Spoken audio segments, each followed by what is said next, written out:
Hi everyone, welcome back. Until this point, we have completed the forecast of, if we see revenue, cost of goods sold, operating expenses. Apart from these line items, we have also worked around with capital assets, capex, and depreciation amortization. Somewhere we started with total revenue, COGS, operating, and depreciation amortization. The next element which we can see in income statement is interest expenses, which we are going to talk about. Let's work around with this element.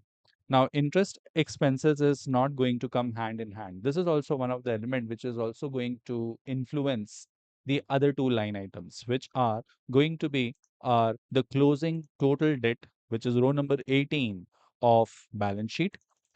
And if we talk about when we go to cash flow statement, change in total debt, which is row number 14 in our cash flow statement.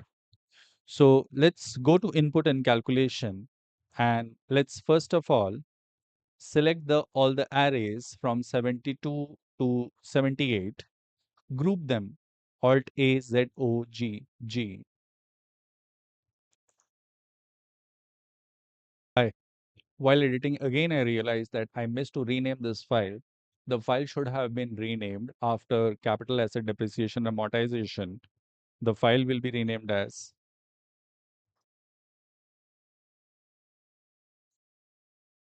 18.finmod interest expenses and total debt. I come to cell number B80 and hard code interest expenses and borrowings. I select this array, change this to heading 3. I come to this cell. Now we will just create a pro forma or basically all the relevant line items which will be required for us to calculate interest expenses and borrowings. No doubt we are also going to talk about changes in debt as well. We'll bring EBITDA. We'll get our pro forma of closing debt, which is opening debt, additions or repayment of total debt, closing total debt. I select this array from cell number C85 to P85, change this to subtotal. I come down in cell number C87 and I hard code interest expenses. Let's get the EBITDA, which is going to be for historic and forecast both the years. Let's come to income statement. Row number 10 in income statement, we have EBITDA. So select the array from cell number G10 to P10. I copy this. I come to cell number G81 in input and calculation and paste special as link. So we have EBITDA. We are not going to touch anything for opening debt and addition repayment of total debt for historic period. So I change the cell style to blank. We are going to the data for closing total debt or closing total debt for historic years from balance sheet. So we come to balance sheet. We also get the data for March 21. So just copying cell number G18 and pasting it in cell number F18. I select the array which is F18 up to J18. I copy this. I come to input and calculation. Come to cell number F85, paste special as link. I come to interest expenses row, which is row number 87. I go to income statement and I find row number 13, which holds the information for interest expenses. I copy all the historical data for interest expenses and paste special in cell number G87, paste it as link. So this is what we have, the historical information. Let's go up to the input timeline segment. We are going to create a customized multiple, which is going to be debt upon EBITDA, which is basically a multiple. The ratio itself is debt upon EBITDA. Now, for this, we are going to use a formula, which is going to be the total debt which the company held at the end of specific financial year divided upon 1 unit of EBITDA. So G85 upon G81, and we have 1.1. We would create a new cell style for this because this is not literally a number to us. This is kind of a multiple. So it's kind of 1.1 times. So let's create a cell style which is going to be called as multiple. I go to our cell style. I uncheck everything apart from numbers, and style name will be multiple. I come to format. I just come at this point and add space X, a smaller one. And for negative values as well, we'll have space X. I'm eliminating any spaces in between. X as it is. And when I select this multiple, this is what we have. So if, let's say that if I look at -1, if I change this to multiple, you can see how it is going to look. What if I use it 0? So this is 0 multiples. I come back to this cell, which is cell number G40. I copy this formula to right and get that what is the generally the multiples for debt upon EBITDA. And what I find is that this is gradually reducing, which is overall, the company looks like that they are reducing debt against per unit of EBITDA. Of course, when we look at EBITDA numbers, we can see that EBITDA is also increasing. But that is not only one of the reasons for the reduction in debt upon EBITDA multiple. We can also see that debt is also reducing, which looks like that the company is reducing their overall debt exposure. Now, again, this is also a strategic decision by the management, and you should carefully look at the management guidelines, the annual reports, and other publicly available information, which gives you that what likely the debt EBITDA multiple would be there, which the company is looking forward to hold in the company. So what we can do, we can use that formula in between from cell number K40 up to, let us say, 040. I'm just copying it down. So this is what the multiple is going to be. The formula is already is having a percentage cell style. I change this to multiple.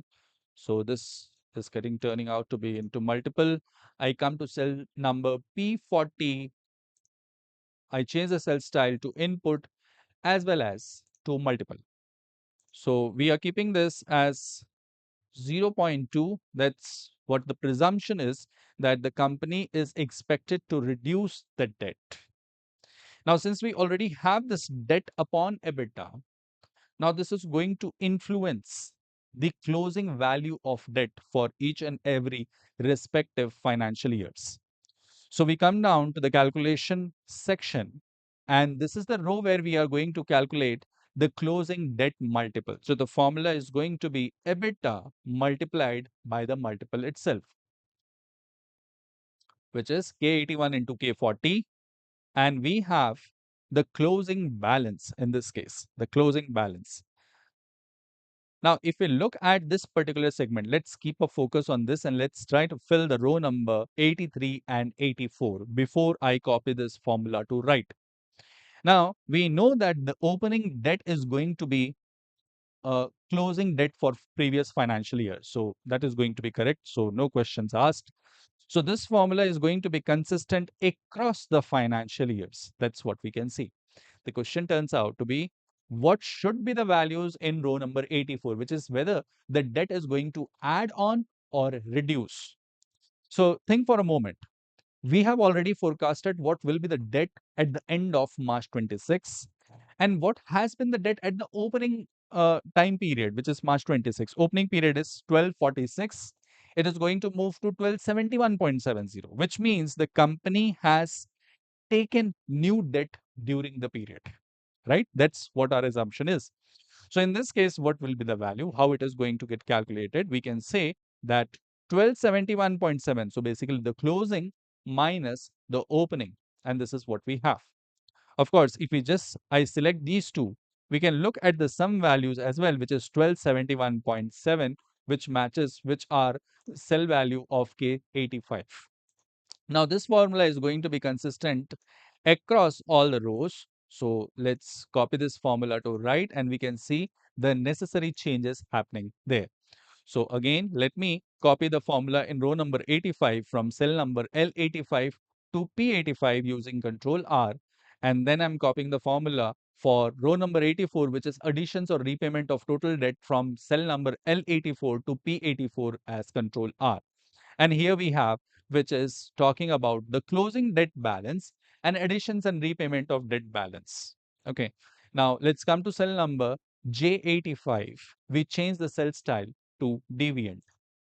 Now the next step is going to be calculation of interest expenses. Before I proceed to interest expenses, let me tell you that if I just immediately go and copy this in balance sheet as well as copy this to cash flow statement, our model will be okay. It is not going to follow the similar kind of a structure as it was happening for capex, closing capital asset, and depreciation amortizations. Interest expenses does not influence closing total debt. So I'm copying first of all additions of repayment of total debt. This will go to cash flow statement. No sign adjustments is required.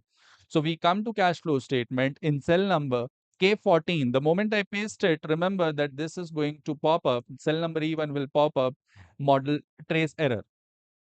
This is what the values are. I come to cell number J14, change it to deviant. We don't need to worry about this because the moment I link the closing total debt values in balance sheet, the trace error will go away. I copy the array from K85 to P85 from input and calculation under balance sheet and come to cell number K18 and paste special as link. And the moment I paste that, trace error is gone. We can see trace error is gone. I change the cell style in cell number J18 to deviant. So this is where the distinction is this. I come back to input and calculation. Now we are going to work around with interest expenses. So we go up. So this is going to be interest expenses. This is going to be percentage of opening debt. So if you're looking at percentage of opening debt, so basically this is going to be interest expenses for March 22 divided by the closing debt for March 21, right? Equals to G87 divided by F85. I press tab. I change the cell style to percentage and copy this formula to all the remaining historic periods.